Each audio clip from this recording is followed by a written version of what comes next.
اللہم انشر علینا حکمتک وانزل علینا رحمتک یا ذا الجلال والاکرام۔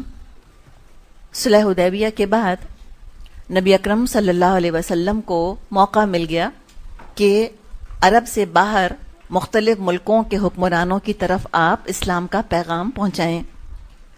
تو آپ نے مختلف ایلچی، مختلف اپنے سفیر، اپنے ایمبیسڈرز آپ نے مختلف ملکوں کی طرف روانہ کیے، اور الگ الگ حکمرانوں کی طرف سے الگ الگ طرح کا رد عمل، رسپانس کا اظہار ہوا۔ حبشہ، ایتھوپیا جو آج کہلاتا ہے، حبشہ کے بادشاہ نجاشی کے نام ایک خط آپ نے عمر بن امیہ رضی اللہ عنہ کے حوالے کیا۔ جب آپ صلی اللہ علیہ وسلم کا خط نجاشی کے حوالے کیا گیا، اس نے آپ صلی اللہ علیہ وسلم کے خط کو اپنی آنکھوں کے اوپر رکھ لیا اور تخت سے نیچے اتر آیا۔ حبشہ کیا جگہ ہے جہاں مسلمانوں نے پہلی ہجرت کری تھی، 2 دفعہ حبشہ کی طرف ہجرت ہوئی تھی۔ تو جب یہ آپ صلی اللہ علیہ وسلم کا امبیسڈر حبشہ پہنچا، تو جو انیشل مہاجرین تھے جنہوں نے حبشہ کی طرف ہجرت کری تھی، وہ آلریڈی وہاں موجود تھے، ابھی انہوں نے واپس مدینے کی طرف رخ نہیں کیا تھا۔ اور ان میں جعفر طیار آپ کو یاد ہے رضی اللہ عنہ، جنہوں نے سورہ مریم کی تلاوت کی تھی نجاشی کے دربار میں، وہ بھی موجود تھے۔ تو جب آپ صلی اللہ علیہ وسلم کا خط آیا تو جعفر بن ابی طالب رضی اللہ عنہ کو نجاشی نے بلایا اور ان کے ہاتھ پر اسلام قبول کیا۔ مہاجرین حبشہ پھر مدینے بھی واپس آ گئے تھے، لیکن فی الحال جب تک وہ وہاں تھے تو ان مہاجرین میں ام حبیبہ بھی شامل تھی رضی اللہ عنہا۔ انہوں نے اپنے شوہر کے ساتھ ہجرت کی تھی حبشہ کی طرف۔ جب بھی ہجرت کر کے حبشہ چلی گئی تھی ام حبیبہ، تو وہاں جو ان کے شوہر تھے عبید اللہ ان کا نام تھا، حبشہ جا کر اسلام چھوڑ دیا اور شراب نوشی شروع کر دی اور عیسائیت ہی میں انتقال ہو گیا۔ مدینے میں آپ صلی اللہ علیہ وسلم کو یہ خبر ہوئی تو آپ نے ام حبیبہ کے لیے نکاح کا پیغام بھیجا، انہوں نے نہایت خوشی کے ساتھ قبول کیا۔ نجاشی نے جعفر بن ابی طالب اور دوسرے مسلمانوں کو بلا کر خود نکاح پڑھایا، اور کہا جاتا ہے کہ مہر بھی نجاشی ہی نے اپنی طرف سے ام حبیبہ کا ادا کیا۔ باقی مہاجرین کے ساتھ ہی واپس مدینے آئیں۔ ان دنوں نبی اکرم صلی اللہ علیہ وسلم خیبر کی مہم پر گئے ہوئے تھے۔ ام حبیبہ رضی اللہ عنہا نہایت نیک فطرت اور صالح تھیں، اسلام کی خاطر بہت مشکلات انہوں نے اٹھائی تھیں۔ ظاہری حسن بھی ان کو بہت اللہ نے دیا تھا، اور سیرت کا حسن تو تھا ہی۔ اور یہ کون ہے ام حبیبہ؟ ابو سفیان کی بیٹی، جو کہ اس وقت مسلمانوں کی دشمنی میں سب سے آگے تھے، یعنی مکے کے سردار اس وقت کون تھے؟ ابھی تک اسلام قبول نہیں کیا تھا انہوں نے، ابو سفیان۔ اور ابو سفیان اپنی بیٹی کے حسن اور جمال پر فخر کیا کرتے تھے۔ 44 ہجری میں 44 ہجری میں 73 ایئرز 73 سال کی عمر میں ان کی وفات ہوئی۔ وفات سے پہلے عائشہ رضی اللہ عنہا کو بلایا اور کہا، میرے اور آپ کے درمیان سوکنوں کے تعلقات تھے، اگر کوئی غلطی مجھ سے ہو گئی ہو تو مجھ کو معاف کر دیجئے۔ عائشہ نے فرمایا، میں نے آپ کو معاف کیا، پھر ان کے لیے دعا مانگی۔ ام حبیبہ نے فرمایا، آپ نے مجھ کو خوش کیا ہے، اللہ آپ کو خوش رکھے۔ جب ام حبیبہ سے آپ صلی اللہ علیہ وسلم نے نکاح کر لیا رضی اللہ عنہا سے، اس کے بعد ابو سفیان کبھی دوبارہ مقابلے پر نہ آئے۔ 65 احادیث ام حبیبہ سے مروی ہیں۔ پھر ایک خط آپ نے شاہ مصر مقوقس کے نام بھیجا، حاطب بن ابی بلتہ سفیر بنا کر بھیجے گئے۔ اس نے ان کا اعزاز اور اکرام کیا۔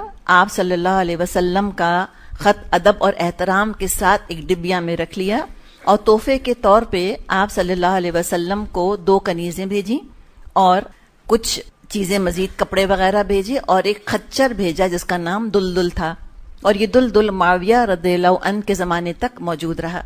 اب یہ جو 2 کنیزیں تھیں، یہ ہم کو عام کنیزیں نہ سمجھیں کہ جیسے نوکرانیاں ٹائپ نعوذ باللہ نہیں تھیں، یہ وہ تھیں خواتین جن کی کہ اس معاشرے میں بڑی عزت تھی، مصر کے معاشرے میں۔ راستے میں حاطب بن ابی بلتہ کی تبلیغ سے یہ جو 2 لڑکیاں تھیں، ماریہ اور سیرین، ان دونوں نے اسلام قبول کیا۔ آپ صلی اللہ علیہ وسلم نے ماریہ رضی اللہ عنہا کو اپنے لیے ملک یمین کے طور پہ رکھا، اور سیرین کو انہوں نے حسان بن ثابت رضی اللہ عنہ کو دے دیا۔ یہی ماریہ ہیں، ماریہ قبطیہ جو کہلاتی ہیں، کہ 8 ہجری میں نبی اکرم صلی اللہ علیہ وسلم کے بیٹے ابراہیم علیہ السلام کی ولادت ہوئی۔ پھر اس کے علاوہ مزید آپ نے کچھ خطوط وغیرہ روانہ کرے۔ ایران کے بادشاہ خسرو پرویز کی طرف عبداللہ بن حذافہ رضی اللہ عنہ خط لے کر گئے۔ پرویز نے خط لے کر پھاڑ دیا اور بولا، میری رعایا کا حقیر غلام اپنا نام مجھ سے پہلے لکھتا ہے، اور اس نے یمن کے گورنر کو حکم دیا کہ 2 آدمی بھیجو، اس شخص کو گرفتار کر کے میرے پاس لائیں۔ جب آپ صلی اللہ علیہ وسلم کو خبر ہوئی، آپ نے فرمایا کہ اللہ اس کی بادشاہت کو پارا پارا کر دے گا، اور آپ کی یہ بددعا قبول ہوئی۔ اور یہ بات آپ نے ان دونوں آدمیوں کو جو کہ خسرو پرویز کا پیغام لے کر آئے تھے نبی اکرم صلی اللہ علیہ وسلم کے پاس، ابھی مدینے میں ہی موجود تھے، کہ آپ نے ان کو یہ خبر دے دی کہ تمہارے ہاں بغاوت ہو چکی ہے اور تمہارے بادشاہ کا تختہ الٹا جا چکا۔ وہ 2 مدینے میں رہے اور وہیں انہوں نے اسلام قبول کر لیا۔ پھر قیصر روم ہرقل کے نام دحیہ کلبی رضی اللہ عنہ آپ صلی اللہ علیہ وسلم کا پیغام لے کر گئے۔ یہ وہ وقت تھا کہ جب ابو سفیان ابھی ہرقل کے دربار میں موجود تھے، کچھ مکے والوں کو لے کر وہ وہاں گئے ہوئے تھے، کچھ تجارت وغیرہ کے سلسلے میں گئے تھے۔ تو ہرقل روم نے خط پڑھا آپ صلی اللہ علیہ وسلم کا اور ابو سفیان کو بلایا۔ اس نے پوچھا لوگوں سے کہ کیا جن صاحب کا یہ خط مجھ تک پہنچا ہے، ان کے وطن کے کچھ لوگ ہیں یہاں پر؟ تو بتایا گیا کہ ہاں، ایک ڈیلیگیشن آیا ہوا ہے، ابو سفیان اس میں موجود تھے۔ تو ابو سفیان کو بلایا گیا، تو ابو سفیان سے اس نے کئی سوال جواب کیے۔ اس کے بعد اس کو یقین جب ہو گیا کہ ہاں، اس کو اطمینان ہو گیا اور جو معلوم کرنا چاہتا تھا اس نے معلوم کر لیا، تو اس کے بعد ہرقل نے کہا کہ جو کچھ تم نے بتایا ہے اگر وہ صحیح ہے تو یہ شخص بہت جلد میرے ان دونوں قدموں کی جگہ کا مالک ہوگا۔ میں جانتا تھا یہ نبی آنے والا ہے، مگر یہ گمان مجھ کو نہ تھا کہ وہ تم میں سے ہوگا، یعنی وہ عربوں میں سے اٹھائے جائیں گے۔ پھر اس نے کہا اگر مجھے یقین ہوتا کہ میں اس کے پاس پہنچ سکوں گا تو میں اس سے ملاقات کی زحمت اٹھاتا، اور اگر اس کے پاس ہوتا تو اس کے دونوں پاؤں دھوتا۔ یعنی اسلام گھر تو کر گیا نا دل میں، لیکن دنیا کا کیا کرے انسان، کہ جب اس کے بشپس وغیرہ وہاں موجود تھے، جب انہوں نے رجحان دیکھا اپنے بادشاہ کا، انہوں نے شور مچا دیا، ادم مچا دیا۔ تو اس پریشر میں آ کر ہرقل نے پھر اسلام قبول نہ کیا۔ ہم کہتے ہیں نا کہ ٹوٹی کہاں کمند 2-4 ہاتھ جبکہ لبے بام رہ گیا تھا۔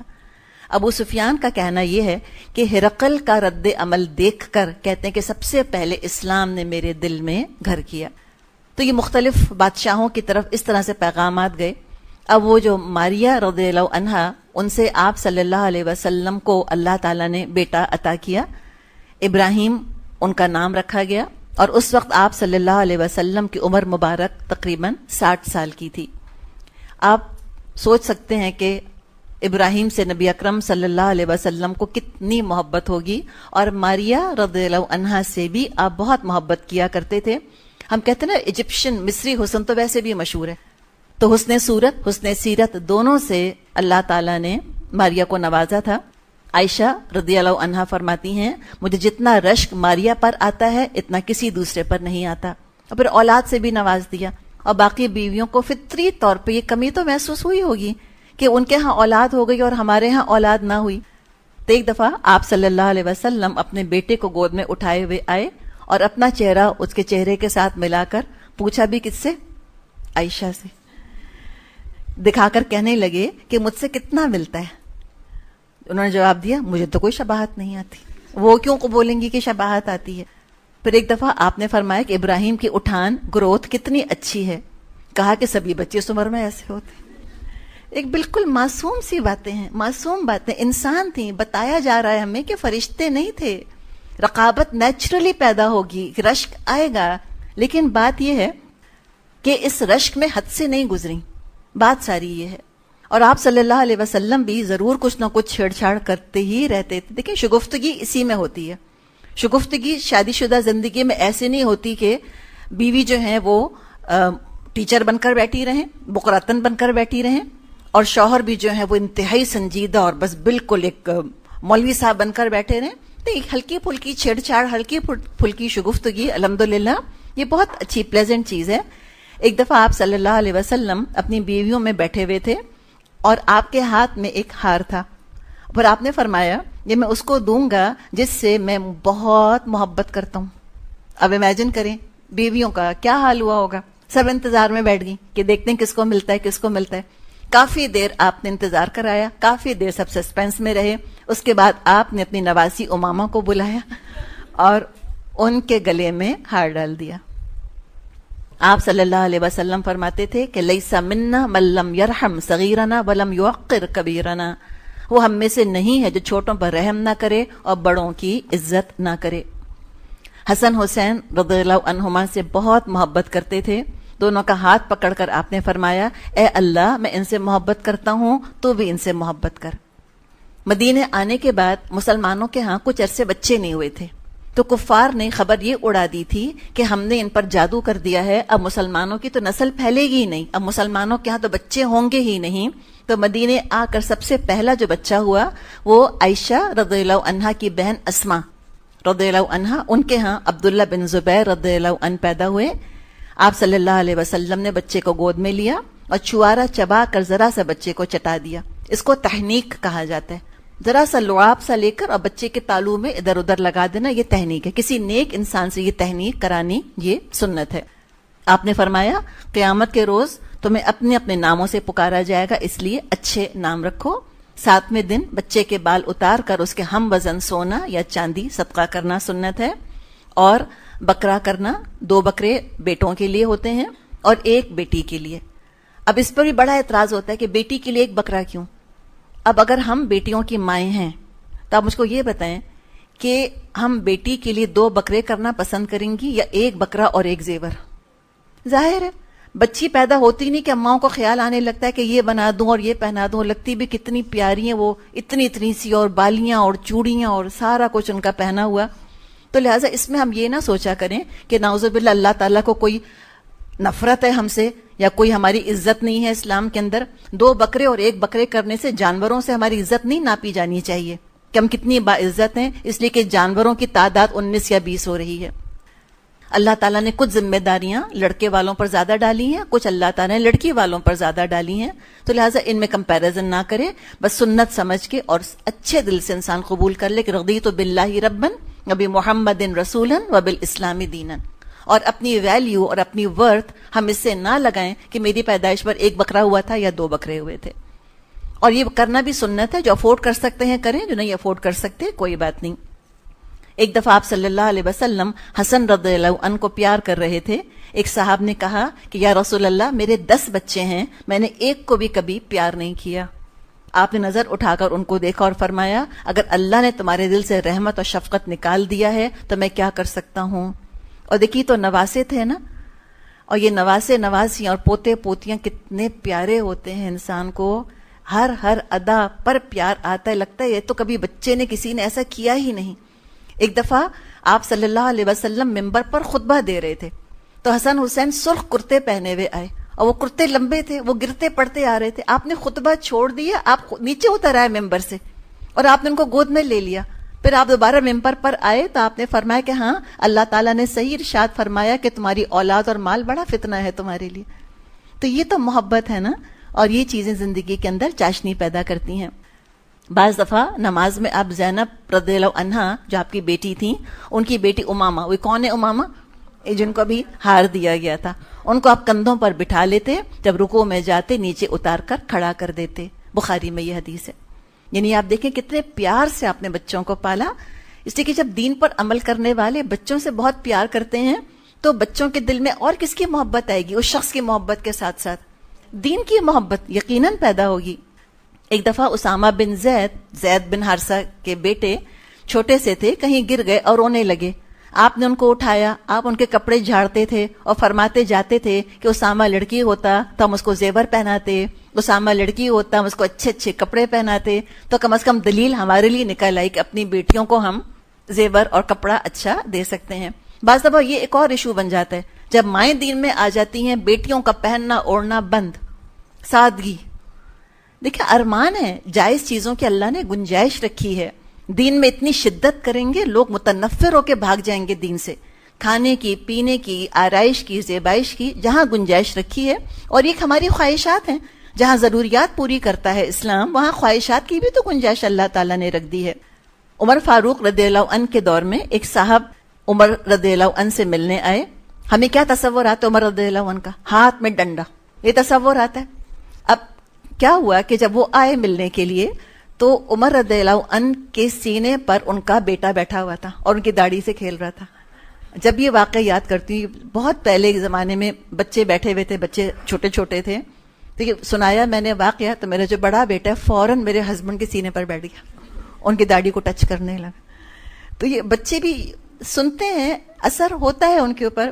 اب امیجن کریں کہ عمر رضی اللہ عنہ ہیں، اب ان کی داڑھی سے ان کا بچہ کھیل رہا ہے، اب وہ صاحب بیٹھے دیکھ رہے ہیں، ان کی شکل پہ کچھ ناگواری کیسے اثرات نظر آئے. تو عمر رضی اللہ عنہ نے پوچھا کہ بھئی کیا بات ہے؟ تو کہنے لگے، اور پوچھا حضرت عمر نے ان سے کہ بھئی آپ اپنے بچوں کے ساتھ کیا سلوک کرتے ہیں آخر؟ تو انہوں نے جواب دیا کہ امیر المومنین، جب میں گھر میں داخل ہوتا ہوں گھر والوں پر سکتہ طاری ہو جاتا ہے، سب اپنی اپنی جگہ دم ساد کر چپ ہو جاتے ہیں. عمر رضی اللہ عنہ نے کیا جواب دیا کہ بہت اچھا کیا تم نے؟ نہیں، کہا کہ بہت افسوس ہے کہ رسول صلی اللہ علیہ وسلم کے امتی ہوتے ہوئے تم نہیں جانتے کہ گھر والوں کے ساتھ کس طرح نرمی اور محبت کا سلوک کرنا چاہیے. تو یہ نرمی کے ساتھ بھی دین پڑھایا جاتا ہے. ہمیں کیا تصور ہے مدرسے کے ساتھ؟ بتائیں. سختی، مارنا، پیٹنا، ڈنڈے، ہمیں یہ تصور آتا ہے. بد اخلاقی، بد کرداری، نعوذ باللہ. تو کیا پیار سے دین پڑھایا جا سکتا ہے؟ اب دیکھیں، اتنا پیار بھی ہم نہ چاہیں کہ بچہ کچھ بھی نہ سیکھے. پھر مناسب حد تک کچھ نہ کچھ ایک ڈسپلن رکھنا کچھ اور چیز ہے، لیکن ہڈیاں توڑ دینا، مسٹریٹ کرنا، زنجیروں سے بچوں کو باندھ کے رکھ دینا، نعوذ باللہ، اس سے کوئی دین سیکھے گا؟ دین کی محبت پیدا ہوگی؟ الحمدللہ ہم دیکھ رہے ہیں اس پیٹرن پر بھی اب مدرسے بننے لگے ہیں کہ رائمز کے ذریعے سے، پریزنٹیشنز کے ذریعے سے، کھیل کے ذریعے سے بچوں کو سکھایا جائے. جیسے کہ ہمارے یہاں اسکولز میں مونٹیسری سسٹم ہے کہ کھیل کھیل میں کتنا کچھ سکھا دیتے ہیں. اسی طرح سے انشاءاللہ ہم بھی بنیاد رکھ سکتے ہیں، اور الحمدللہ ہم دیکھ رہے ہیں کہ اب یہ طریقہ بھی ہے. اللہ تعالی ہمیں حکمت سکھائے کہ ہم کس طرح بچوں تک دین پہنچائیں کہ بچپن سے گھٹی میں ان کے دین کی محبت پڑ جائے. جس طرح آپ صلی اللہ علیہ وسلم بچوں کی تربیت فرماتے، تو آپ ماں باپ کی بھی تربیت کا اہتمام فرمایا کرتے تھے. ایک دفعہ بشیر رضی اللہ عنہ نے اپنے بیٹے نعمان کو ایک تحفہ دیا اور نبی اکرم صلی اللہ علیہ وسلم کے پاس لے گئے اور فرمایا کہ میں نے اس کو ایک غلام دیا ہے. دیکھیے، چھوٹا موٹا تحفہ نہیں ہے، غلام بہت بڑی چیز ہے. بہت مہنگے غلام آیا کرتے تھے، بڑا انویسٹمنٹ ہوا کرتا. سمجھے کہ ایک بڑا چنک تھا انویسٹمنٹ کا، جو کیا کیا والد نے ایک بیٹے کے نام سمجھے کہ وہ انویسٹمنٹ کیا. اور آپ صلی اللہ علیہ وسلم کو وہ گواہ بنانے آئے. تو آپ صلی اللہ علیہ وسلم نے ان سے کیا سوال پوچھا؟ یعنی آپ نے بشیر سے، والد سے پوچھا، کیا تم نے اپنے ہر بیٹے کو ایک غلام دیا ہے؟ بشیر بولے نہیں. ایک اور روایت میں آتا ہے کہ پھر آپ صلی اللہ علیہ وسلم نے فرمایا، تم یہ پسند کرتے ہو کہ تمہارے سب بچے تمہارے ساتھ اچھا سلوک کریں؟ تو بشیر نے کہا ہاں. آپ نے فرمایا پھر تم ایسا کام نہیں کرو، یعنی کہ یہ نہیں کرو کہ ایک کو اتنی مہنگی چیز دے دو اور باقی بچوں کو مت دو، ان میں ریزنٹمنٹ پیدا ہوگی. تو تحفے میں برابری کرنی چاہیے. ایک بیٹے کو جو دیا وہ دوسرے کو، بیٹی کو، سب کو برابر کیا. کہ مہنگی کوئی چیز ہے تو سب میں برابری کرنی ضروری ہے. انشاءاللہ بچوں میں اس طرح سے محبت رہے گی. اب جو ابراہیم کا ہم ذکر کر رہے تھے، آپ صلی اللہ علیہ وسلم کے بیٹے کا، وہ 18 ماہ کے ہوئے تو ان کا انتقال ہو گیا. اور اس دن سورج گرہن تھا، سولر اکلپس تھا. لوگوں نے کہا ابراہیم کے انتقال کی وجہ سے سورج کو گرہن لگ گیا. آپ صلی اللہ علیہ وسلم نے فرمایا کسی کے مرنے سے سورج کو گرہن نہیں لگتا. جب تم گرہن دیکھو تو نماز پڑھو. اور اس سورج گرہن اور چاند گرہن کی نماز تھوڑی ڈفرینٹ ہوتی ہے. نارملی تو ہر رکعت جو ہم پڑھتے ہیں تو ایک قیام اور ایک رکوع ہوتا ہے. گرہن کی نمازوں میں 2 رکوع اور 2 قیام ہوتے ہیں. تھوڑی سی ڈفرینٹ ہوتی ہے اور یہ طویل ہوتی ہے. اس کے علاوہ نمازوں میں تہجد کے بارے میں آپ نے فرمایا کہ فرض نماز کے بعد سب سے افضل نماز تہجد کی نماز ہے. عائشہ رضی اللہ عنہا فرماتی ہیں آپ فجر کی سنتیں ملا کر 13 رکعتیں عشاء کے بعد یعنی قیام اللیل میں پڑھا کرتے تھے. پھر سورج طلوع ہونے کے بعد کچھ نمازیں ہیں جس میں کہ ہم اشراق کی نماز ہے یا ضحیٰ کی نماز ہے، اس کی فضیلت کے بارے میں بھی ہمیں احادیث ملتی ہیں. نفلی نمازیں ہیں، جو چاہے ان کو ادا کرے.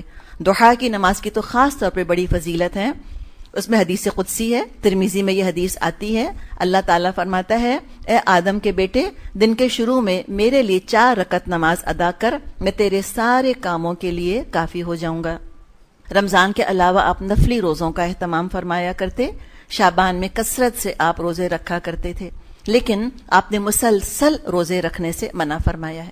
کہ 30 روزے رکھنا رمضان کے علاوہ، یا 29 روزے رکھنا رمضان کے علاوہ، اس کو آپ نے پسند نہیں کیا، اس لیے کہ انسان کمزور ہو جاتا ہے، حقوق العباد ادا نہیں کر سکتا، خود اپنی صحت کی حفاظت نہیں کر سکتا۔ عبداللہ بن عمر بن عاص، یہ کون ہے؟ عمر بن عاص کے بیٹے۔ عمر بن عاص مسلمان ہوئے تھے حدیبیہ کے بعد۔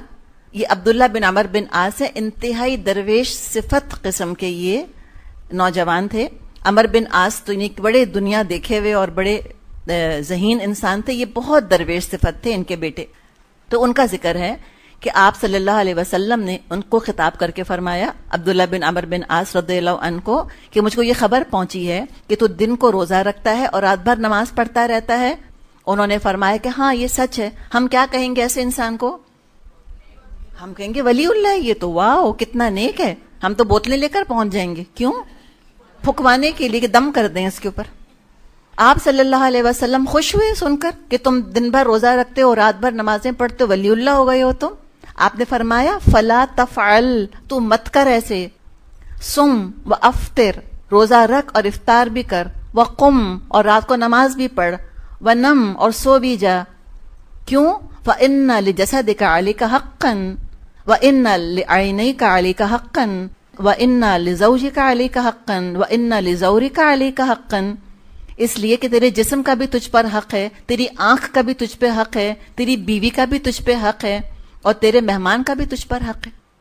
انہی کا معاملہ ہے عبداللہ بن عمر بن عاص کا۔ عمر بن عاص نے لڑکی ڈھونڈ کر ان کی شادی کر دی۔ کچھ عمر بن عاص کو کچھ عرصے بعد کچھ شک ہوا کہ معاملے میں کچھ گڑبڑ ہے، کچھ اپنی بہو سے پوچھ گچھ کری تو پتہ چلا کہ ابھی تو کوئی تعلق ہی قائم نہ ہوا۔ اس لیے کہ پوچھا جا کے اپنی بہو سے کہ میرے بیٹے کو تم نے کیسا پایا؟ اس نے کہا بہت اچھے ہیں آپ کے بیٹے، رات بھر نماز پڑھتے ہیں۔ ان کو یہی امید تھی اپنے بیٹے سے کہ وہ یہی کرے گا۔ پھر گئے ہوں گے تو خبر لی ہوگی جا کر بیٹے کی، تو اس کے بعد پھر معاملہ اعتدال میں آیا۔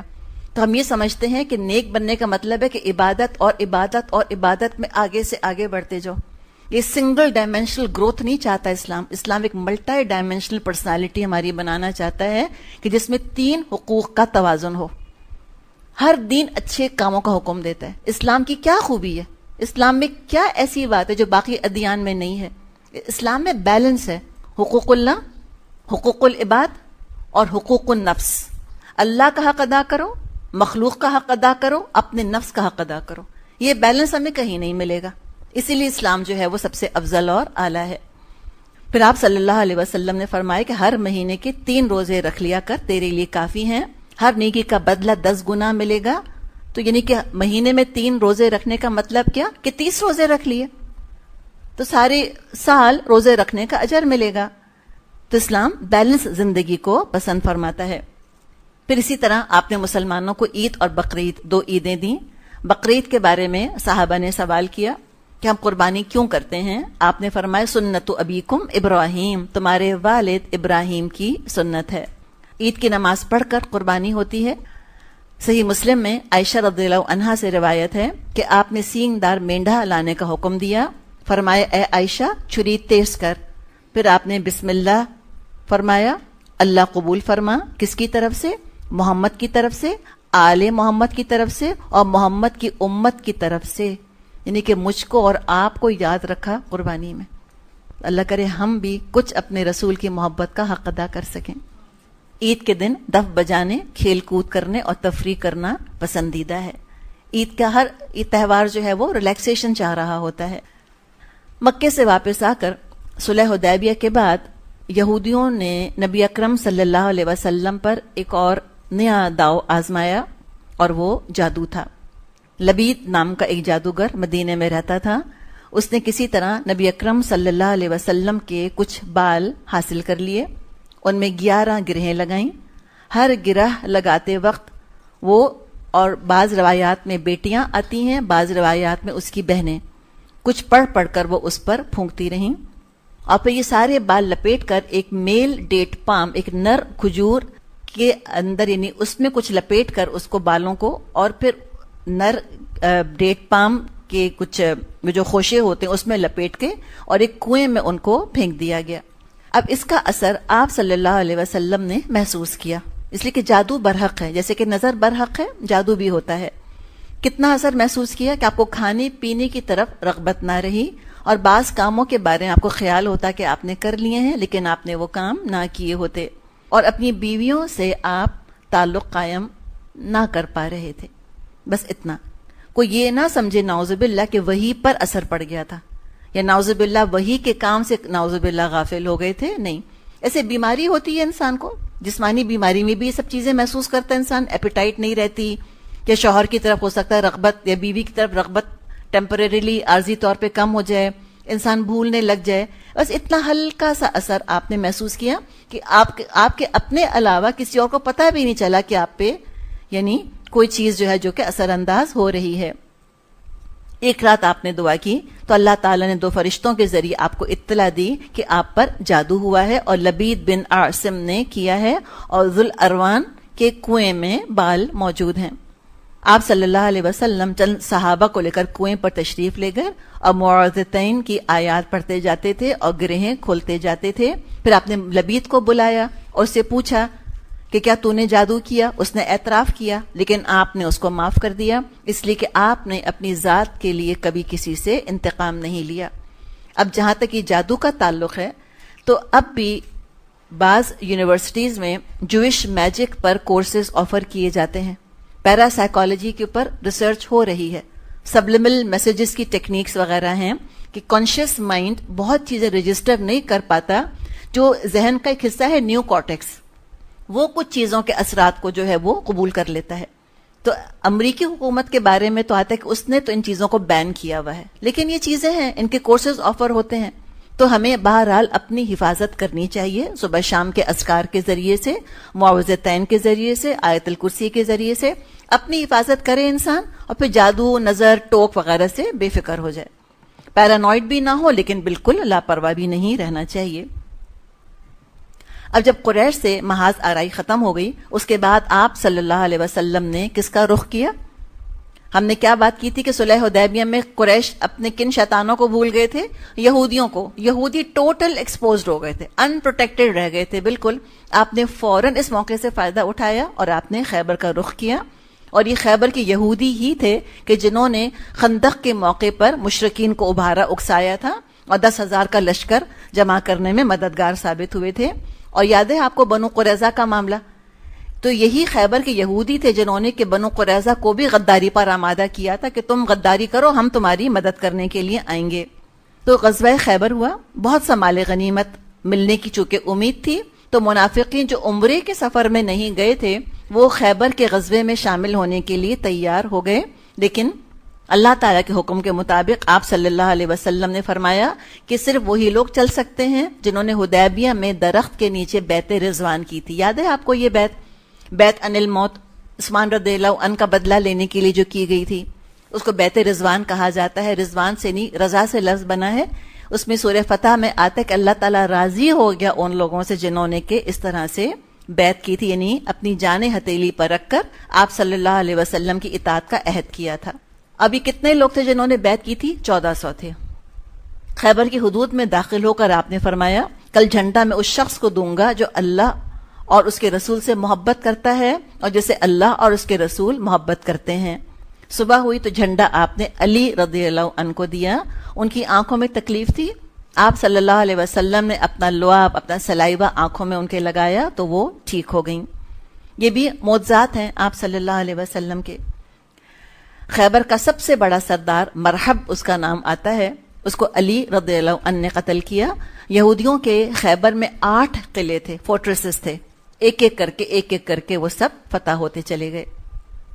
قیدیوں میں حوی بن اخطب کی بیٹی زینب تھی، یہ نئی دلہن تھیں. شوہر ان کا خیبر میں مارا گیا تھا. جب مال غنیمت تقسیم ہوا تو یہ دحیہ کلبی رضی اللہ عنہ کے حصے میں آئیں. دحیہ کلبی بہت خوبصورت صحابی تھے رضی اللہ عنہ، اور جبریل علیہ السلام جب انسانی شکل میں تشریف لاتے تھے تو وہ دحیہ کلبی کی شکل میں تشریف لایا کرتے تھے. تو یہ ان کے حصے میں آئیں. تو بعض صحابہ نے آپ صلی اللہ علیہ وسلم کی توجہ اس بات کی طرف دلوائی کہ یہ سردار کی بیٹی ہیں اور یہ نبی کے لیے زیادہ موزوں ہیں. تو رسول اللہ صلی اللہ علیہ وسلم نے دحیہ کلبی کو دوسری کنیز عطا فرمائی، اور آپ نے زینب جن کا جو نام تھا حوی بن اخطب کی بیٹی، ان کو آزاد کر دیا اور پھر اختیار دیا کہ وہ اسلام قبول کر کے اور آپ صلی اللہ علیہ وسلم کے نکاح میں آنا چاہیں تو آ جائیں. تو انہوں نے یہ قبول کر لیا. تو لہٰذا آپ صلی اللہ علیہ وسلم نے ان سے نکاح کیا اور ان کا نام صفیہ رکھا. صفیہ یعنی دا چوزن ون. اس وقت صفیہ رضی اللہ عنہا ان کی عمر 17 برس کی تھی. پھر آپ نے اپنی چادر سے سفر کے وقت ان پر پردہ کیا. قدمیں بہت لمبی نہیں تھیں. جب کہیں رکا جاتا اور قافلہ دوبارہ روانہ ہوتا تو آپ صلی اللہ علیہ وسلم اونٹ کے پاس بیٹھ جاتے، اپنا گھٹنا رکھتے، صفیہ آپ کے گھٹنے پر پاؤں رکھ کر سواری پر سوار ہوتی. ہمیں تو آج تک ارمان ہے کہ ہمارے شوہروں نے کبھی اس طرح سے اپنا گھٹنا ٹیکا. وہ شیولری تو دیکھیں ذرا، وہ تو نائٹس وائٹس کیا کرتے تھے. کیا رومانٹک تصور ہے. خیر پتہ نہیں ہمارا وزن ہمارے شوہر کا گھٹنا پتہ نہیں برداشت کر بھی سکے یا نہ برداشت کر سکے، لیکن آپ رومانس تو دیکھیں اسلام کا. یہ کہتے ہیں نا کہ وہ شادی کے بعد لیونگ ہیپیلی ایور آفٹر کا بتا دیتے ہیں. شادی پر تو مووی ختم ہو جاتی ہے. اصل تو رومانس شادی کے بعد شروع ہوتا ہے، اس کا بتاتے ہی نہیں. پہلے وہ باغ میں چکر کاٹیں گے، درختوں کے گرد گھومیں گے اور گودوں میں سر رکھ رکھ کر لیٹیں گی، اور شادی ہوئی تو پھر کیا ہوا؟ پھر کچھ نہیں بتاتے کیا ہوا. اب وقت آیا گود میں سر رکھ کر لیٹنے کا. اب وقت آیا ہے کہ وہ اپنی بیوی کے سر پہ ہاتھ پھیرے، پھول لگائے، گانے سنائے، جو مرضی کرے. تو یہ اسلام ہمیں تصور یہ دیتا ہے. اس ناپاک عشق کا نام اسلام نہیں ہے جس کا ذکر ہم سنتے پڑھتے رہتے ہیں شاعری اور فلموں کے اندر. اللہ ہمیں بچائے لغو سے. یہ ہے پاکیزہ عشق. کتنا خوبصورت عشق ہے کہ جو شادی کے بعد اور نکاح کے بعد ہوتا ہے. جو حدیث میں آتا ہے کہ اللہ تعالیٰ نے نکاح سے بڑھ کر کوئی چیز ایسی نہیں بنائی جو دو دلوں کے اندر الفت پیدا کر دے. اجنبی ہوتے ہیں اور کتنی محبت ہوتی ہے کہ دیکھیں لڑکی سب گھر چھوڑ چھاڑ آ جاتی ہے، کتنا شوہر پیارا ہو جاتا ہے اور بیوی کتنی پیاری ہو جاتی ہے. اور یہ رومانس کیا بات ہے اس کی، تو کہ گھٹنا رکھتے اس پہ پاؤں رکھ کر صفیہ رضی اللہ عنہا پھر سوار ہوا کرتی. نکاح کے وقت آپ صلی اللہ علیہ وسلم نے دیکھا کہ ان کے چہرے پہ کچھ نشانات ابھرے ہوئے ہیں. پوچھنے پر بتایا کہ ایک رات میں نے خواب دیکھا. کس نے خواب دیکھا؟ صفیہ رضی اللہ عنہا نے. کہتی میں نے خواب دیکھا کہ آسمان سے چاند ٹوٹا اور میری گود میں آ گرا. میں نے خواب اپنے والد کو سنایا تو ان کو بہت غصہ آیا اور زور کا تماچا میرے منہ پر انہوں نے مارا کہ ان کی انگلیوں کے نشانات چہرے پر ابھر آئے، اور کہا کہ عرب کی ملکہ بننے کے خواب دیکھتی ہے. یعنی کہ وہ ان کا خیال تھا کہ عرب کے ملکہ بننے کا مطلب کیا، کہ کیا محمد صلی اللہ علیہ وسلم سے نکاح کے خواب دیکھ رہی ہو. یہ باپ نے خواب کی تعبیر دی تھی. مدینے پہنچ کر آپ نے صفیہ رضی اللہ عنہا کو حارث بن نعمان رضی اللہ عنہ کے گھر میں رکھا. ان کے حسن اور جمال کا شہرہ سن کر انصار کی عورتیں سب کی سب ٹوٹ پڑیں ان کو دیکھنے. اتنی حسین اور اتنی خوبصورت تھیں. دوسری ازواج بھی آئیں تو کون پیچھے رہتا؟ کوئی عائشہ پیچھے رہنے والی تھی رضی اللہ عنہا، وہ بھی آئیں اور پردہ ڈال کر آئیں. آپ صلی اللہ علیہ وسلم پہچان گئے، انہی کے پیچھے گئے. جا کے پوچھا عائشہ تم نے اس کو کیسا پایا؟ کیا جواب دیا؟ کہنے لگی یہودن ہے. آپ صلی اللہ علیہ وسلم نے فرمایا ایسا مت کہو، وہ مسلمان ہو گئی ہے. صفیہ بہت بڑے دل کی، بہت صابر تھیں. ام المومنین کی حیثیت سے مدینہ تشریف لائیں. فاطمہ رضی اللہ عنہا ان کو دیکھنے آئیں تو اپنے سونے کے جھمکے اتار کر ان کو دے دیے، اور ان کی ساتھی خواتین کو بھی کچھ نہ کچھ انہوں نے زیور دیا. بہت عزیز رکھتے تھے ان کو نبی اکرم صلی اللہ علیہ وسلم. ایک مرتبہ سفر میں ازواج ساتھ تھیں. صفیہ کا اونٹ بیمار ہو گیا. آپ صلی اللہ علیہ وسلم نے زینب رضی اللہ عنہا سے کہا کہ صفیہ کو ایک اپنا اونٹ دے دو. اب زینب رضی اللہ عنہا بہت سخی تھیں، بہت بامروت تھیں، لیکن اس موقع پر ان کے منہ سے نکل گیا کہ اس یہودن کو اپنا اونٹ کیوں دوں. اتنی آپ صلی اللہ علیہ وسلم کو یہ بات ناگوار گزری کہ 2 ماہ آپ نے زینب سے بات نہ کی. عائشہ رضی اللہ عنہا نے بمشکل ان کا قصور معاف کروایا. زینب فرماتی ہیں کہ رسول اللہ کی خفگی نے تقریباً مجھ کو مایوس کر دیا تھا. آئندہ میں نے عہد کیا کبھی کوئی ایسی بات نہیں کروں گی. تو ازواج کا معاملہ دیکھیں، آپس میں تھوڑی بہت رقابت، رشک قدرتی انڈرسٹینڈیبل ہے، لیکن جب ضرورت پڑتی تو خوب ایک دوسرے کے کام آتی. کبھی ایسا نہیں ہوا کہ دوسری کو آپ صلی اللہ علیہ وسلم کی نظروں سے گرانے کی کوششیں کریں یا دوسری کا حق چھین لیں. یہی تقویٰ ہے. جو چیز اپنے بس میں نہیں اس پر اللہ کی طرف سے پکڑنی. لیکن اصل بات یہ ہے کہ سوکنے ایک دوسرے کی حق تلفی نہ کریں اور لگائی بجھائی نہ کریں.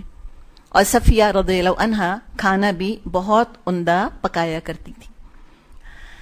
اب ایک دفعہ صفیہ رضی اللہ عنہا سے کچھ ایسا معاملہ ہو گیا کہ وہ آپ صلی اللہ علیہ وسلم ان سے خفا ہو گئے. اب دیکھیں شادی شدہ زندگی میں تو یہ چلتا ہے نا، کبھی نہ کبھی تو چپقلش، کبھی نہ کبھی تو چھوٹی بڑی رنجش ہو ہی جاتی ہے. زندگی بھر کا ساتھ ہوتا ہے، رات دن کا ساتھ ہوتا ہے.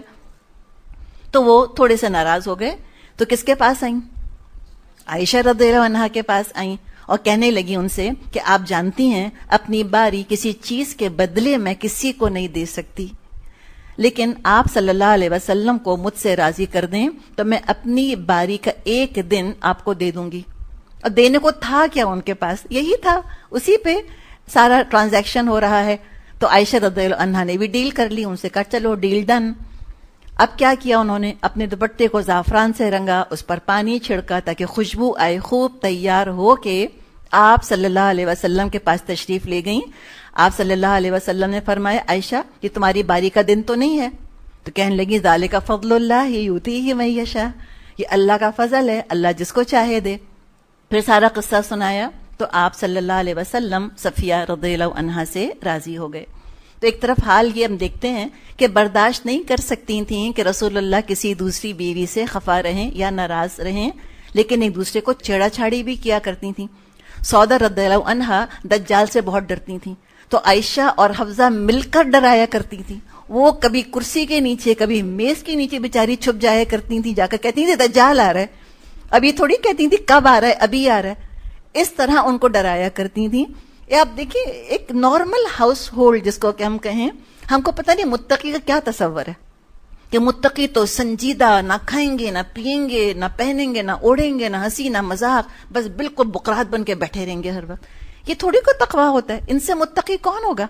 لیکن آپ دیکھیں نا کیا خوبصورت زندگیاں ہیں، چھیڑ چھاڑ بھی ہے، کچھ شگفتگی بھی ہے، تھوڑی چاشنی بھی ہے، کبھی محبت ہے، کبھی ناراضگی ہے، ایک رنگا رنگی ہے زندگی کے اندر الحمدللہ. اسی طرح ایک رنگ برنگا سمجھے کہ پھولوں کا گلدستہ تھیں ساری ازواج، ایک دوسرے سے مختلف لیکن مل کر رہنے والی اور ایک ہستی کے ساتھ جڑی ہوئی. ایک دفعہ آپ صلی اللہ علیہ وسلم آئے تو دیکھا کہ صفیہ رو رہی ہیں. پوچھا تو بتایا کہ عائشہ اور زینب کہتی ہیں ہم ساری بیویوں سے افضل ہیں، کیونکہ بیوی ہونے کے ساتھ ساتھ ہم رسول اللہ صلی اللہ علیہ وسلم کی رشتہ دار بھی ہیں، لیکن تم تو یہودن ہو. تو دیکھیں اب آپ صلی اللہ علیہ وسلم کیسے ٹرین کر رہے ہیں، کیسے سمجھا رہے ہیں ان کو. کہ آپ نے فرمایا جب عائشہ اور زینب ایسا کہیں تو تم کہہ دینا کہ میرے باپ ہارون اور میرے چچا موسیٰ اور میرے شوہر محبت ہے. اس طرح آپ کہتے ہیں کہ تم یہ جواب دے دیا کرنا. جب آپ صلی اللہ علیہ وسلم بیمار ہوئے اور صفیہ رضی اللہ عنہا آپ کو دیکھنے آئیں، بہت بے چین ہوئیں اور کہنے لگی کاش کہ آپ کی بیماری مجھ کو لگ جائے. تو ازواج ایک دوسرے کو دیکھنے لگی. ہم کہتے ہیں کہ لو اور سنو ان کی باتیں، یہ طریقہ.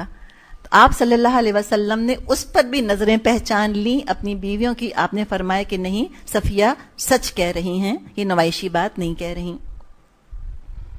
ان کا 50 ہجری میں 60 سال کی عمر میں انتقال ہوا. اب جو آپ صلی اللہ علیہ وسلم کی شادیوں پر اعتراض کرتے ہیں، شاید وہ نہیں جانتے کہ سب بیویاں اپنی آزاد مرضی اور خوشی کے ساتھ آپ صلی اللہ علیہ وسلم کے نکاح میں تھیں. آپ صلی اللہ علیہ وسلم کا قرب ان کو بے انتہا محبوب تھا. آپ صلی اللہ علیہ وسلم پر جان چھڑکا کرتی تھیں، اس لیے کہ ہر وہ خوبی جو کوئی عورت اپنے شوہر میں چاہتی ہے وہ آپ صلی اللہ علیہ وسلم میں موجود تھی. بیویوں کے حقوق کا خیال کرتے تھے. کبھی ایسا نہ ہوا کہ ایک نئی بیوی آنے کی وجہ سے پچھلی کو بھول گئے ہوں یا نگلیکٹ کرنا شروع کر دیا ہو. سب کو برابر کی توجہ، برابر کا وقت، برابر کا پیسہ، چاہے کوئی خوش شکل ہو، کم شکل ہو، کم عمر ہو، بڑی عمر کی ہو، کچھ ہو، آپ نے سب کو برابری کے ساتھ رکھا. اور اتنی خوبصورت اور اتنی ینگ بیویاں آنے کے بعد بھی آپ ختیجہ رضی اللہ عنہا کو نہیں بھولے. دنیا سے رخصت ہونے کے باوجود آپ کے دل میں خاص ان کے لیے مقام تھا. ایک دفعہ حالہ بنت خویلد، یہ ختیجہ رضی اللہ عنہا کی بہن تھیں، تشریف لائیں. گھر کے باہر کھڑے ہو کر آپ صلی اللہ علیہ وسلم سے اندر آنے کی اجازت مانگی. ان کی آواز سن کر آپ صلی اللہ علیہ وسلم کے چہرے کا رنگ بدل گیا. گھبرا کر فرمایا یا اللہ کیا یہ حالہ ہیں؟ شدت کے ساتھ آپ کو ختیجہ رضی اللہ عنہا یاد آئیں. عائشہ رضی اللہ عنہا فرماتی ہیں کہ مجھ کو رشک آ گیا. میں نے کہا آپ ایک قریش کی بڑھیا کو یاد کرتے ہیں جس کے دانت گر کر صرف سرخ سرخ مسوڑے رہ گئے تھے اور اللہ نے اس کے بدلے آپ کو اس سے اچھی یعنی ینگ اور خوبصورت بیوی عنایت کر دی. یعنی کون؟ میں.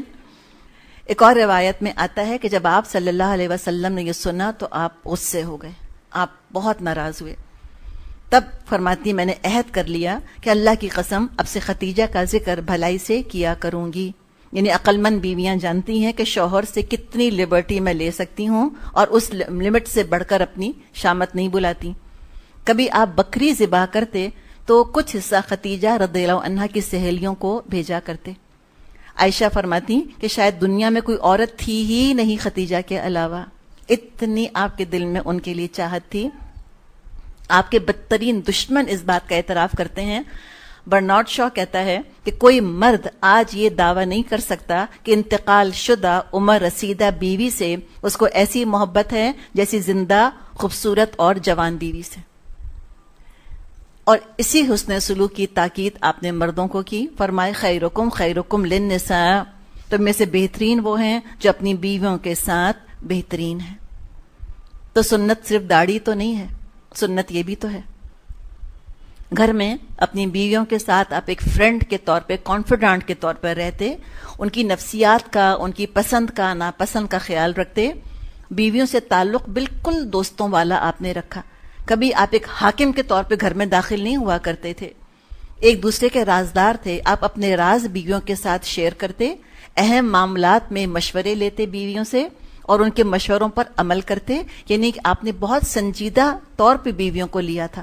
آپ عزت کیا کرتے تھے بیویوں کی. آپ نے کوئی نعوذ باللہ کھلونا نہیں سمجھا ہوا تھا بیویوں کو. حالانکہ عمر میں کتنی چھوٹی تھیں آپ سے, اس کے باوجود آپ نے ہر طرح ان کو نرچر کیا اور ان کی رسپیکٹ کی اور ان کی عزت کی. ان کی شخصیتوں کو خوب نکھارا. دنیاوی تعلیم, دینی تعلیم, تربیت کا بھرپور آپ نے اہتمام فرمایا. انٹلیکچل ایکٹیویٹیز میں حصہ لینے پر آپ بہت ان کو انکریج کیا کرتے تھے.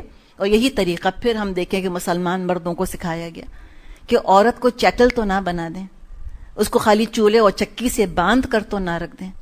چادر اور چار دیواری کو قید کیوں سمجھا گیا؟ اس لیے کہ مردوں نے, حقیقت ہے کہ وہ لبرٹی یا وہ نرچرنگ نہیں کی عورتوں کی جو کرنی چاہیے تھی. پردے کے نام پر قید کر دیا, گلا گھونٹ دیا ان کا, ان کو گائے بکریاں بنا دیا. بالکل تو ایک دم بدک گئی عورتیں پردے کے نام سے. پردہ سپریشن کا دوسرا نام بن گیا, قید کا دوسرا نام بن گیا. آج پردے کے نام سے حفاظت کا تصور ہی نہیں آتا ذہن کے اندر, سپریشن کا تصور آتا ہے. تو یقیناً مسلمانوں کی کوئی خطا ہے نا اس کے اندر کہ جو معاملہ یہاں تک پہنچا.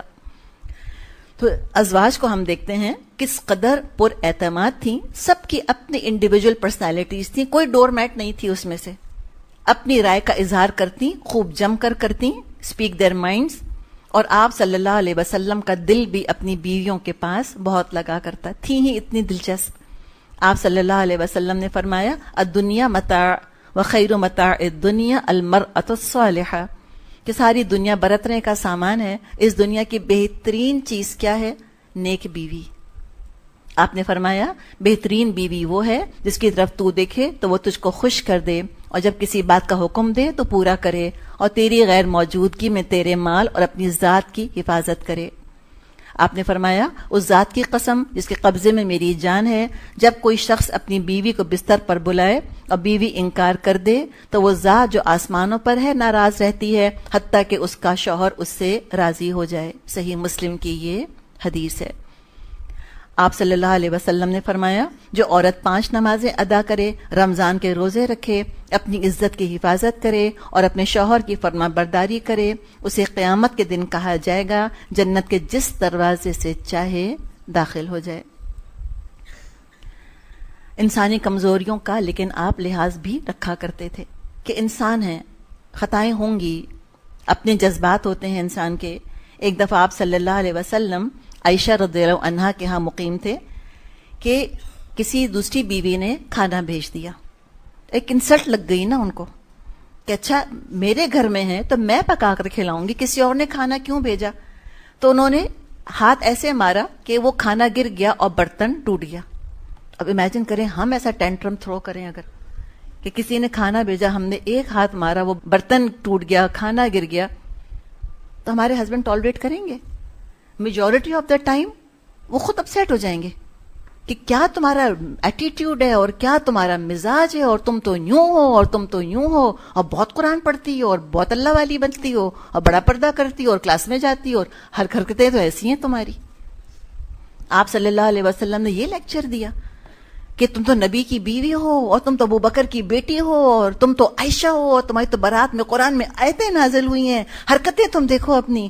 ایسے یہ تربیت ہوتی ہے اس طرح سے؟ نہیں. جب وہ کھانا گر گیا, برتن ٹوٹ گیا, یہ بھی نہیں کہا عائشہ سے کہ تم اٹھاؤ, آپ خود نیچے بیٹھ گئے, آپ نے برتن کے ٹکڑے جمع کیے, پھر کھانا اکٹھا کیا, اور خادم سے کہا کہ تمہاری ماں کو سوکناپے کی غیرت آ گئی تھی. یہ لحاظ تو آپ دیکھیں, صلی اللہ علیہ وسلم کیا نمونہ ہے. اور آج مسلمان مرد اپریسو ہسبینڈز کے طور پہ سمبل سمجھے جاتے ہیں کہ جو اپنی عورتوں کو, بیویوں کو بالکل کنٹرول کر کے رکھتے ہیں اور کتنا مس یوز کرتے ہیں. یہ اسلام کا نمونہ تو نہیں ہے. اور آج آپ یہ دیکھیں کہ مردوں سے حقیقت ہے کہ ایک بیوی نہیں سنبھلتی, کہاں 9 کو بیک وقت سنبھالنا یہ نبی کے علاوہ کوئی نہیں کر سکتا. آج کا مرد یا تو ٹائرنٹ ہوتا ہے یا بھیگی بلی بن کر رہتا ہے. ایک دفعہ کسی عورت کے بارے میں عائشہ رضی اللہ عنہا نے ہاتھ سے, منہ سے بھی نہیں, ہاتھ سے اشارہ کر دی کہ وہ اتنی سی ہے. آپ صلی اللہ علیہ وسلم نے فرمایا کہ عائشہ تم نے ایسی بات کی ہے کہ اگر سمندر میں ڈال دی جائے تو سمندر کڑوا ہو جائے. اخلاقی تربیت کر رہے ہیں نا. اور آج بیویاں شوہروں کے سامنے شوہروں کی اماں بہنوں تک کو 100 باتیں سنا دیتی ہیں, وہ سر جھکائے سنتے رہتے ہیں. ان میں ہمت نہیں ہے کہ ان کی تربیت کریں کہ یہ باتیں تم کو زیب نہیں دیتی, ایسی باتیں مت کرو, تم کیوں پڑوسن کی غیبت کر رہی ہو, تم کیوں فلاں کا مذاق اڑا رہی ہو. وہ سمجھتے ہیں کہ بس بیوی کا کام ہے کہ میرے بستر پر رہے, بیوی کا کام ہے سج بن کر مجھ کو دکھائے اور میرے لیے کھانا پرووائڈ کر دے, اور میں بیوی کے لیے زیور کپڑا لے آؤں, بیوی کے لیے میں کھانا لا کے پیسے لا کے رکھ دوں, میرا فرض پورا. نہیں, اللہ تعالیٰ نے قوام بنایا ہے. اللہ تعالیٰ نے خالی ایک منی منٹنگ مشین نہیں بنایا مردوں کو کہ تم پیسہ لا کے گھر میں دے دو اور تم فارغ. قوام بنایا ہے, تو ذمہ داری بہت بڑی رکھی ہے اللہ نے. تو جب اس طرح شوہر بیویوں کی تربیت نہیں کرتے, ٹرین نہیں کرتے, تو اپنی دنیا اپنی آخرت دونوں کا نقصان کرتے ہیں. اور بیویاں بھی معاشرے میں کوئی کنسٹرکٹیو کنٹریبیوشن نہیں کر پاتی, ان کی ٹریننگ ہی نہیں ہو رہی ہوتی. تو یہ بہرحال یہ کام دونوں طرف سے ہونا ہے. پیرنٹس بھی ٹریننگ کرتے ہیں اور ہسبینڈ وائف بھی ایک دوسرے کی ٹریننگ کرتے ہیں, تربیت کرتے ہیں. اپنی بیویوں کے آرام کا بھی آپ بہت خیال رکھا کرتے. اس میں ایک واقعہ آتا ہے کہ عائشہ رضی اللہ عنہا نے محمد بن قیس سے ایک دن فرمایا میں تم کو اپنی اور رسول اللہ کی کہانی سناؤں. کہا کہ جی. فرمایا ایک رات نبی اکرم صلی اللہ علیہ وسلم میرے پاس تھے, آپ نے کروٹ لی اور اپنی چادر لی اور جوتی نکال کر اپنے پاؤں کے آگے رکھی اور لیٹے رہے. جب وہ سمجھے کہ میں سو گئی, پھر آہستہ سے چادر لی, آہستہ سے جوتی پہنی, آہستہ سے دروازہ کھولا, آہستہ سے نکلے, پھر آہستہ سے دروازہ بند کر دیا. یہ نہیں کہ جب کچھ سمجھ آیا دھاڑ الماری کھولی, دھاڑ لائٹ کھولی, پوچھا فلاں چیز کہاں رکھی ہے, میری بیوی آنکھیں ملتی ہوئی اٹھ رہی ہے رات 2 بجے. یہ طریقہ یہ نہیں تھا کہ سو رہی ہے, ہر چیز بہت آہستہ کی کہ یہ سوتی رہے. ابھی کون حضرت عائشہ, یہ جاگ تو رہی ہیں, دیکھ رہی ہیں سب کچھ کہ کیا ہو رہا ہے, کہ میاں کیا کر رہے ہیں. کہتی ہیں جب رسول اللہ صلی اللہ علیہ وسلم گھر سے نکلے, جھٹ میں بستر سے اٹھی کہ دیکھوں آخر چپکے چپکے رات کو کہاں جا رہے ہیں. عقل مند بیوی کی نشانی, کبھی میاں کو فور گرانٹیڈ نہیں لیں کہ یہ تو 4 بچوں کے باپ 60 سال کے بغیر بالوں والے ہو چکے ہیں, یہ کہاں جائیں گے. کبھی نہ فور گرانٹیڈ لیں. کسی نے کہا نا کہ مرد اور گھوڑا کبھی نہیں بوڑھا ہوتا. بہرحال وہ الگ کہانی ہے. اب یہ کیا کہتے, اس میں ایک اور واقعہ آتا ہے کہ جب آپ صلی اللہ علیہ وسلم نے اسی طرح کچھ کہا کہ عائشہ تو میرے بارے میں ایسی بات سوچتی ہے, تو کہا کہ مجھ جیسی بیوی آپ جیسے شوہر کے بارے میں تو سوچے گی نہیں کہ میں اتنی کم ہوں آپ کے مقابلے میں, اور آپ اتنے اچھے ہیں کہ ہر عورت آپ کے پیچھے آتی ہوگی obviously. تو مرد کے ایگو کو اس طرح سے پرسکون رکھنا, یہ بھی الحمدللہ عقل مند بیویوں کی ہی نشانی ہوتی ہے. تو کہتی ہیں کہ جب آپ صلی اللہ علیہ وسلم نکلے تو میں نے بھی چادر لی، سر پر اوڑھی، گھونگھٹ نکالا اور ازار پہنی اور آپ کے پیچھے چلی. تو آپ کہاں گئے؟ بقی، جنت البقی قبرستان کی طرف. اور دیر تک کھڑے رہے، پھر 3 بار دونوں ہاتھ اٹھائے، پھر لوٹے. تو میں بھی لوٹی. وہ جلدی چلے، میں بھی جلدی چلی. وہ دوڑے تو میں بھی دوڑی. گھر آ گئے، میں بھی گھر آ گئی. گھر آتی میں جلدی سے لیٹ گئی. آپ صلی اللہ علیہ وسلم تشریف لائے. آپ نے کہا عائشہ تجھ کو کیا ہو گیا؟ تیرا سانس کیوں پھولا ہوا ہے؟ اور تیرا تو پیٹ بھی پھولا ہوا ہے. میں نے کہا کچھ نہیں. آپ نے فرمایا بتا دو، نہیں تو لطیف خبیر مجھ کو بتا دے گا. میں نے بتا دیا. تب آپ نے فرمایا اچھا وہ جو کالا کالا میرے آگے تھا وہ تو تھی؟ کہا جی ہاں. پھر آپ نے محبت سے میرے سینے پر ہاتھ مارا اور فرمایا تو نے خیال کیا اللہ اور اس کا رسول تیرا حق مارے گا؟ یعنی تمہاری باری کے دن میں کسی اور بیوی کے پاس چلا جاؤں گا؟ تک کہتی تب میں نے کہا اگر آپ ایسا کرتے تو اللہ کو پتہ چل جاتا. دیکھیے میاں کو بھی نا یہ بالکل، اس کو ہم کہتے ہیں نا کہ چونچوں کے مربے نہیں پسند، کہ کوئی پرسنالٹی ہی نہ ہو بیوی کی. تقوی کا، نیکی کا بار بار ہم ذکر کر رہے ہیں. اس کا مطلب یہ نہیں ہے کہ آپ بغیر پرسنالٹی کے بن جائیں. ایک تھی نا پرسنالٹی، تب دیکھیں اس میں کتنے خوبصورت ریلیشن شپ جو ہے نا وہ اس طرح سے رہتی ہے. تو پھر آپ صلی اللہ علیہ وسلم نے ایکسپلین کیا کہ جبریل میرے پاس آئے اور مجھ کو پکارا اور تم سے چھپایا. جبریل نے یعنی عائشہ سے چھپایا، تو میں نے بھی تم سے چھپایا. میں سمجھا تم سو گئیں. آپ کو پتہ نہیں چلا کہ بیوی نہیں سوئی، ساتھ لیٹی ہوئی. آپ عالم الغیب نہیں تھے؟ نہیں تھے. اس سے پتہ چلتا ہے کہ آپ عالم الغیب نہیں تھے، کہ بیوی ساتھ ہے، لیٹی ہے. آپ کو نہیں پتا کہ عائشہ رضی اللہ عنہا سو رہی ہیں یا جاگ رہی ہیں. تو فرمایا کہ میں سمجھا تم سو گئیں تو برا جانا تم کو جگاؤں، یہ بھی سوچا کہ تم گھبراؤ گی. پھر جبریل نے کہا کہ آپ کا رب حکم فرماتا ہے کہ بقی جاؤ اور مردوں کے لیے مغفرت مانگو. میں نے پوچھا کس طرح مانگوں؟ تو جبریل علیہ السلام نے سکھایا کہ آپ کہیے السلام علی اہل الدیار من المؤمنین والمسلمین ویرحم اللہ المستقدمین منا والمستاخرین وانا انشاء اللہ بکم للاحقون. یہ قبرستان کی دعا ہے کہ سلام تم پر اے اس جگہ کے رہنے والوں، مومن اور مسلمانوں. اللہ رحم کرے پہلے جانے والوں پر بھی اور بعد آنے والوں پر بھی، اور انشاءاللہ اگر اللہ نے چاہا تو ہم بھی تمہارے ساتھ ملنے والے ہیں. تو لہٰذا جس طرح اپس اینڈ ڈاؤنس ایک نارمل زندگی میں آتے ہیں شادی شدہ، آپ صلی اللہ علیہ وسلم کی زندگی میں بھی تھے. لیکن ہم یہ دیکھ رہے ہیں کہ آپ کس حد تک اپنی بیویوں کی نازبرداری کیا کرتے تھے. اس لیے کہ قرآن نے کہا ہے نا کہ عاشروہن بالمعروف، بیویوں کے ساتھ بہترین طریقے کے ساتھ تم گزر بسر کرو. تو آپ سے بڑھ کر کون ہوتا جو قرآن پر عمل کرتا؟ کانا خلقہ القرآن، آپ کا تو اخلاق قرآن ہی تو تھا. اتنی نازبرداری کرتے کہ بیویوں کے کہنے پر آپ نے ایک حلال چیز کو حرام کر لیا اپنے اوپر، شہد کو، کہ ٹھیک ہے اگر تم کو ناگوار گزرتا ہے میں شہد استعمال نہیں کروں گا. تو پھر اللہ تعالیٰ نے اس چیز سے روکا کہ نہیں، حلال کو اپنے لیے حرام نہ کریں. اور مشہور کہاوت ہم کہتے ہیں نا کہ ناز کرے انسان ناز بردار سے. تو شوہر اتنا نرم مزاج اور اتنا محبت کرنے والا ہو تو بیویاں بھی ناز کرتی ہیں. تو چلیں فی الحال ہم یہیں تک انشاءاللہ آج کریں گے. اللہ نے چاہا تو پھر ہم کل سے شروع کریں گے آگے. وآخر دعوانا ان الحمد للہ رب العالمین. سبحانک اللہم و بحمدک نشہد ان لا الہ الا انت نستغفرک و نتوب الیک. السلام علیکم ورحمۃ اللہ وبرکاتہ.